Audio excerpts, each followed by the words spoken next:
Hi everybody and welcome. Today I have JBL Live Buds free and I'm going to tell you how can you easily manage your ANC.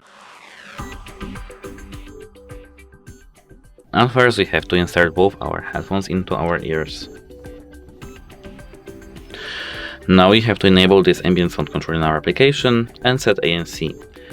Here we have to tap Customize ANC, and here we have our adaptive ANC enabled defaultly. Automatically adjust the ANC level based on the surrounding noise level, but we can enable auto compensation with the switch and disable adaptive ANC. Here we can manage our ANC level with this slider, as you can see. And about the auto compensation, because I didn't tell you, auto compensation is tracking your wearing and ear canal status to adjust the ANC level in real time. That's it, hope it helps you, and goodbye.